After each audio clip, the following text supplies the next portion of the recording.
యాదాద్రి భువనగిరి జిల్లా వార్తలు చూస్తే ఆలేరు నియోజకవర్గం బౌదూరుపేట గ్రామంలో కాంగ్రెస్ పార్టీ గుండాలు ఒక్కసారిగా రెచ్చిపోయారు. బీఆర్ఎస్ పార్టీ నాయకులు నిర్వహిస్తున్నటువంటి గోశాలపైన ఒక్కసారిగా దాడి చేసి ఎక్కడికక్కడ కూడా ఆ షెడ్లన్నీ కూడా పడగొట్టడం జరిగింది. గోశాలను ధ్వంసం చేశారు. అక్కడ ఉన్నటువంటి గోవులపైన కూడా దాడి చేయడం జరిగింది. ఈ ఘటన పట్ల పోలీస్ స్టేషన్ మెట్లెక్కినటువంటి బీఆర్ఎస్ పార్టీ కార్యకర్తలపైన తిరిగి కేసులు పెట్టించి అక్కడ ఉన్నటువంటి కాంగ్రెస్ పార్టీ నాయకులు వేధిస్తున్నారని కూడా బీఆర్ఎస్ పార్టీ నాయకులు ఆగ్రహం వ్యక్తం చేస్తూ ఉన్నారు.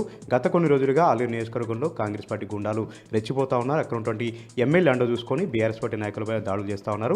ఈరోజు ఈ గోశాల కూడా దాదాపు 40 ఏళ్లుగా బీఆర్ఎస్ పార్టీ నాయకులు నిర్వహిస్తూ ఉన్నారు. గోరక్షలను పాటిస్తూ ఉన్నారు. గోవులను సంరక్షిస్తూ ఉన్నారు. అయినప్పటికీ కూడా కనీస మానవత్వం లేకుండా గోవులపైన దాడి చేస్తూ గోశాలనంతా కూడా ధ్వంసం చేసి కాంగ్రెస్ పార్టీ నాయకులు పైశాచికానందం పొందుతున్నారని కూడా బీఆర్ఎస్ పార్టీ నాయకులు ఆగ్రహం వ్యక్తం చేస్తూ ఉన్నారు.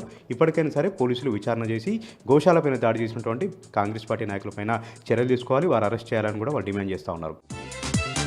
ఇక మరొక వార్త విషయానికి వస్తే యాదాద్రి భువనగిరి జిల్లా యాదాద్రి లక్ష్మీ నరసింహస్వామివారి క్షేత్రంలో ధనుర్మాస ఉత్సవాలు అంగరంగ వైభవంగా కన్నుల పండుగ జరుగుతున్నాయి.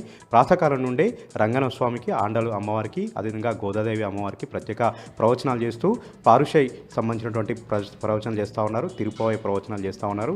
ఈ నెల రోజుల పాటు కూడా యాదాద్రి క్షేత్రం అంతా కూడా ధనుర్మాస ఉత్సవాలతో సరికొత్త శోభను సంతరించుకుంటుంది.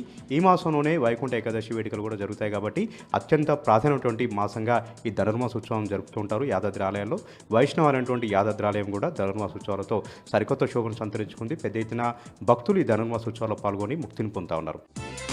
ఇక నల్గొండ జిల్లా వార్తలు చూస్తే దాదాపు 9 రోజులుగా సమగ్ర శిక్ష ఉద్యోగులు నిరసన కార్యక్రమాలు చేస్తూ ఉన్నారు. కలెక్టరేట్ ముందు దీక్ష నిర్వహిస్తూ ఉన్నారు. ఈ రోజు కూడా 9వ రోజు నిరసన కార్యక్రమాలతో దీక్షా కార్యక్రమంతో దద్దరిల్లేలాగా చేశారు.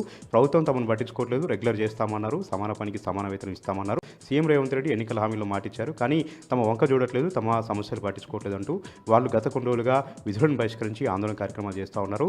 వీరంతా కూడా ఆందోళన కార్యక్రమంలో పాల్గొంటుండడంతో కస్తూర్బా గాంధీ విద్యాలయాల్లో ఎక్కడికక్కడ కూడా బోధన నిలిచిపోయింది. సిబ్బంది అంతా కూడా సమ్మె చేస్తూ ఈ నిరసన కార్యక్రమాలు పాల్గొంటుండడంతో విద్యార్థులకు ఎటు పాలుపోలేక వారి ఇళ్లకు వెళ్ళిపోతూ ఉన్నారు.